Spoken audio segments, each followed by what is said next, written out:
Hello everyone, it's History Behind the Warrior, and as always, welcome back to yet another Mortal Kombat video on the channel. Now with supports for Mortal Kombat 1 having officially concluded, as the release of the definitive edition does mark the end of NetherRealm supports for that game. Naturally, with its sporadic end, there has been a lot of talk recently regarding not just the future of the next game, but the series as a whole, with many of us asking what comes next. Do we get another sequel? What about a reboot? What ultimately becomes of MK moving forward? Well, that is what we will be breaking down and analysing. But keep in mind, I do believe that there's actually space to talk about and explore what could have been. Especially with Mortal Kombat 1's setting, because you see with this particular discussion, there's always going to be talk and chatter about what direction we'll be going in coming next. But because of this perspective and desire to always progress forward, we've never actually taken the time to slow down, look back, and maybe even consider taking a step backwards through time. Because whilst the new era may be set in a new modern present, it wasn't really set up that way to begin with, as the conclusion for Aftermath's narrative did actually set up the following game to be linked to that of the great Kung Lao, naturally thrusting us into a position where we thought that for the first time in the series, we would be getting a game that's a prequel of sorts, that we would finally be given the opportunity and chance to meet the great Kung Lao, understanding the era he came from, and what became of that tournament that we've heard so much of. It was really a great window of opportunity to tackle something new and relatively fresh. But in typical NetherRealm fashion, with such cliffhangers having lingered on, such ideas tend to unfortunately be resolved in a very swift and unsatisfying manner. Yeah, it does technically fulfill the quota and tease, but it undeniably creates like a lot of whiplash for what could have been. So what really is the topic of today's video? Well, hypothetically, today I really wanted to approach this idea with my overall knowledge of the series, and really tackle about whether or not such a path should be taken, or if it should be approached, as I still feel like something like this is very much so possible. Even with the current established new era, let's analyze both era, break down our options, the pros and cons that come along the way, and whether or not such a path should be taken. But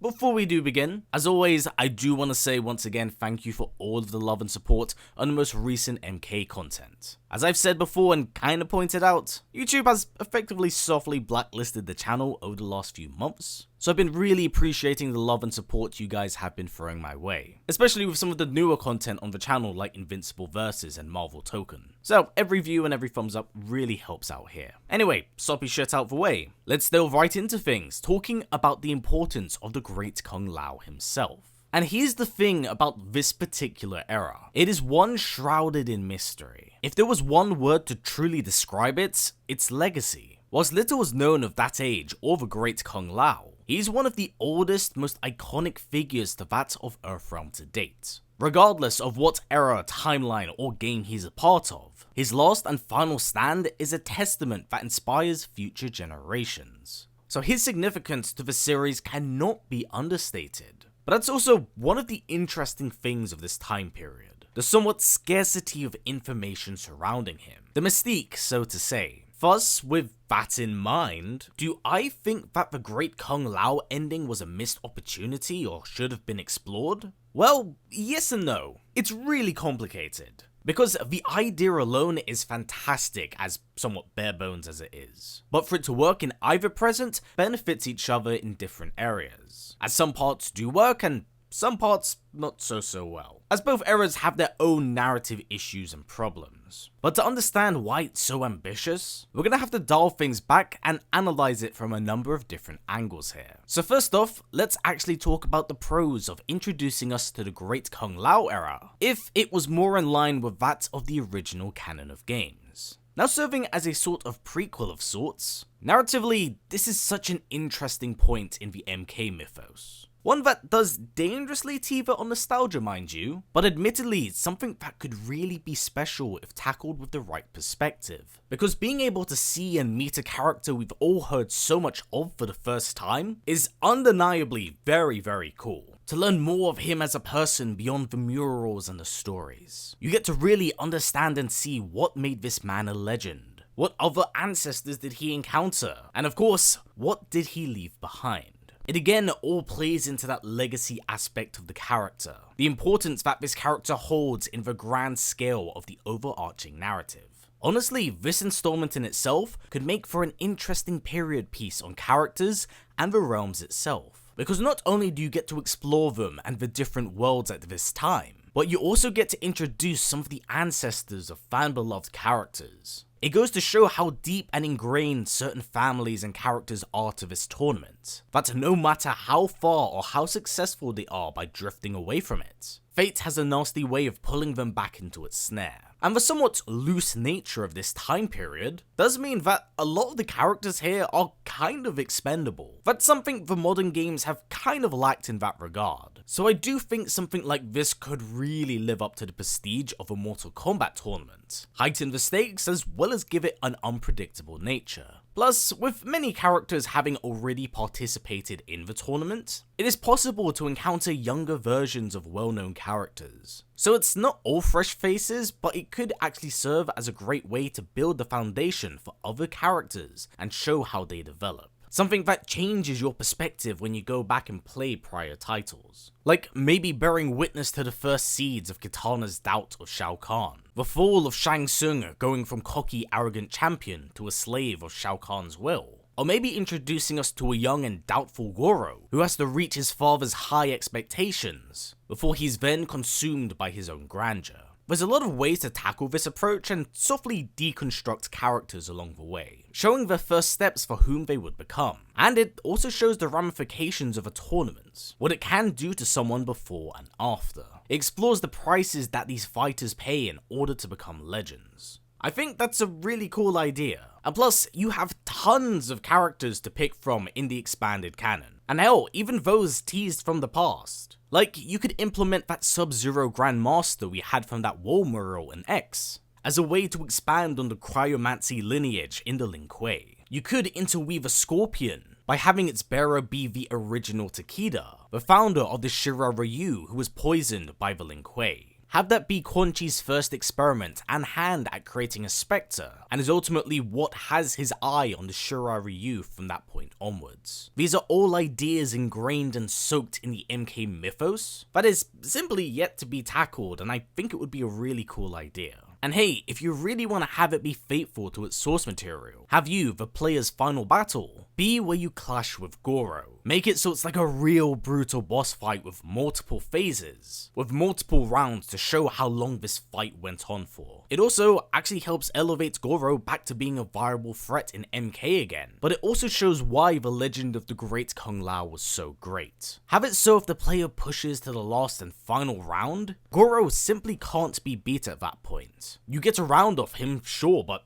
that's it. Is it a little cheap? Yeah, but that's kind of the point. It puts you, the player, in the shoes of the great Kung Lao against impossible odds. It is you that makes the last stand, you that fights and creates legend. Think Halo Reach and Survive as Noble 6. That is the role you are essentially playing to pass on the torch to the next generation. And hey, if I want to be extra, you could have it fade and pan to the current present, which would be the old original Mortal Kombat 1, with Raiden's at the White Lotus Society telling this tale to a very young and impressionable Kung Lao and Liu Kang, one that inspires them to strive for more. Or maybe you could even have that happen after Liu's coronation after winning the first tournament, somewhat closing the book on that tale, but igniting a fire in Lao, whilst allowing Liu to take pride in knowing that he avenged his ancestor. Like I said, legacy is really important here, and you have to respect that. So on paper, I really do think something like this could really work. But there are inherent problems with this premise, and honestly,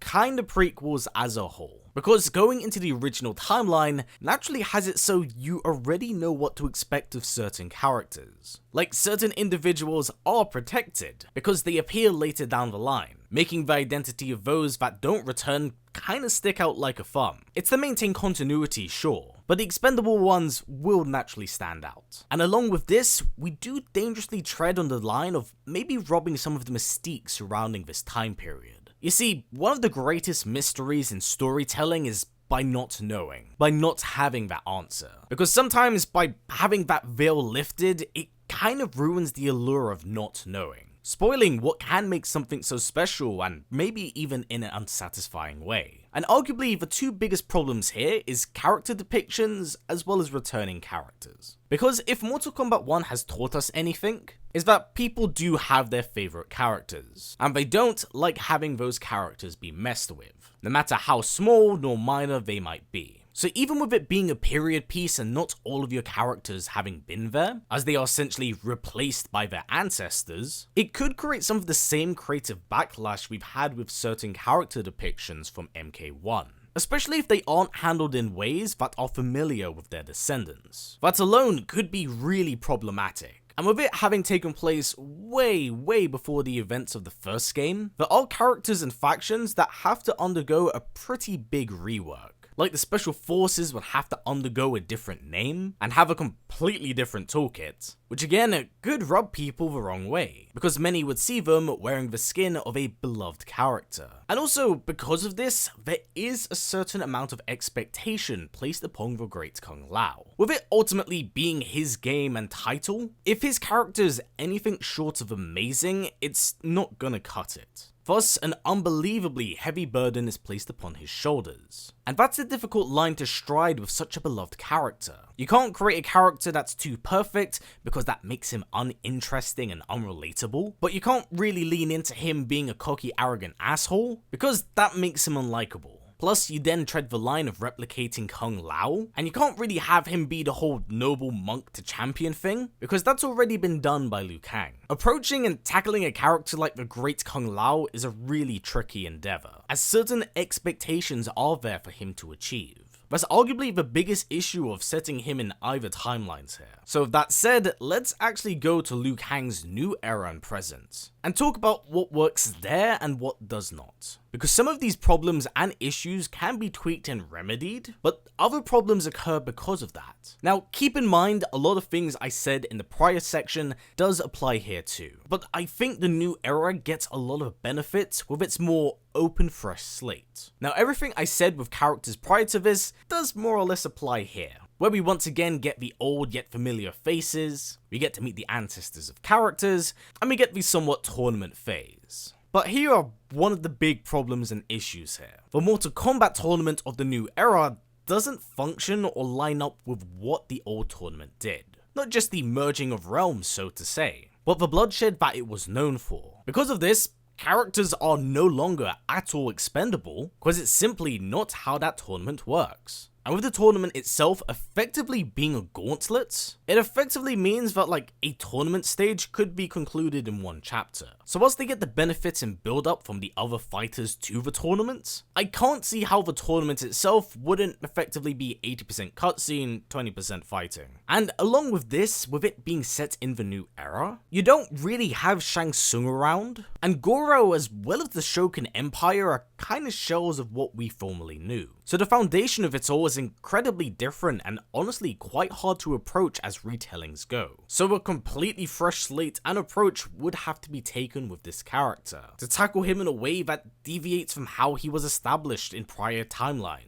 And honestly, I don't think that's wise, especially with my emphasis throughout this video on legacy. Whilst the fresh slate nature of the new era makes that possible, sometimes it's best to go with what's known, instead of having to tinker and rewrite things. But whilst I do not think it fits into that of the new era format, I still think something like this can happen if approached with its older and familiar source material. Although we are far away from that timeline now, I do feel like something like this is timeless and could work, but admittedly with the problems and issues surrounding a somewhat fresh slate, and less than familiar faces, I feel like there will be a lot of conflicting issues. In my mind though, right now, considering the burnout we're all kind of having from timelines, reboots, and multiverses, maybe a simple going back to basics formula could really be beneficial, especially with some of the ideas I've mentioned here. So with that said and everything covered, what are your thoughts on the idea of a great Kung Lao era focused game? Is this something you yourself would like to see? How would you like to see it be approached or tackled? What ancestors would you like to meet? Please do comment down below, as I'd really love to hear what you have to say. But anyway everyone, that's been it for me. So as always, take care, and I'll catch you in the next one.